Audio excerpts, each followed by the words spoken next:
شریعت میں جب بھی کسی وقت کی یا کسی خاص رات کی کوئی فضیلت آتی ہے تو اللہ تعالیٰ اس کو جو ہے وہ اس کا صحیح ٹائم نہیں بتاتے، بلکہ اس میں اختلاف ڈال دیتے ہیں۔ اس کی مثال ایسے جیسے جمعے کے دن حدیث میں آتا ہے کہ ایک وقت جمعے میں ایسا آتا ہے جس میں دعا لازمی قبول ہوتی ہے۔ اب ظاہر ہے وہ بڑا فضیلت کا وقت ہے، تو وہ وقت ہمیں متعین طور پہ بتایا نہیں گیا ہے، اس لیے علماء کا اس میں اختلاف ہوا۔ بعض نے کہا عصر کے بعد، بعض نے کہا کہ 2 خطبوں کے درمیان۔ لیلۃ القدر کو دیکھ لیں، لیلۃ القدر کی فضیلت میں قرآن بھی ہے، بہت ساری احادیث ہیں، لیکن لیلۃ القدر کی رات ہے کون سی یہ اللہ نے اس میں ابہام ڈال دیا۔ طاق راتوں میں 21 بھی ہو سکتی ہے، 23 بھی ہو سکتی ہے، بعض بلکہ حدیث سے 22ویں رات کا بھی ہونا ثابت ہے، زیادہ امکان 27ویں رات کا ہوتا ہے، تو وہ متعین نہیں ہے۔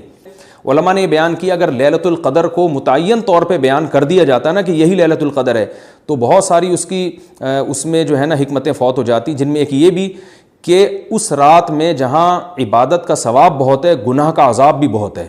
پھر اگر اس رات میں کوئی گناہ کرتا تو وہ اللہ کے عذاب سے نہ بچ پاتا، کیونکہ وہ اللہ متعین کر دیا کہ یہ لیلۃ القدر ہے، تو کیسے تم اس میں گناہ کر رہے ہو۔ اب معاملہ اللہ نے مبہم رکھ دیا کہ بھئی یہ بھی ہو سکتی ہے تو اگلے دن بھی ہو سکتی ہے۔ اور ایک فائدہ یہ بھی اس میں رکھا متعین نہ کرنے میں کہ لیلۃ القدر انہی کو ملے جو تلاش کریں، جو پورا عشرہ جاگیں گے ان کو لیلۃ القدر ملے گی۔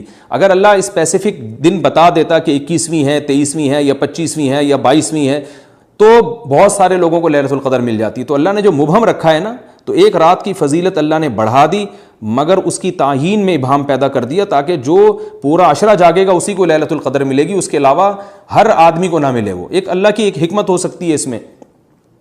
تو یہ 2 حکمتیں ہیں کہ اس میں گناہ اگر کوئی کرے تو اس پر عذاب نہ آ جائے، کیونکہ اگر متعین کر دیا جائے گا تو پھر گناہ کیسے تم کر رہے ہو اس رات میں، تو اللہ نے اس میں بھی ابہام پیدا کر دیا۔ جو گناہ کرنے والا ہے اگرچہ وہ بڑا گناہ گار ہے اس رات میں، چاہے وہ رمضان کا آخری عشرے میں کسی رات میں بھی گناہ کرتا ہے، لیکن کم از کم اتنا عذر تو ہے کہ اس کو کیا پتا تھا کہ یہ آج لیلۃ القدر ہوگی۔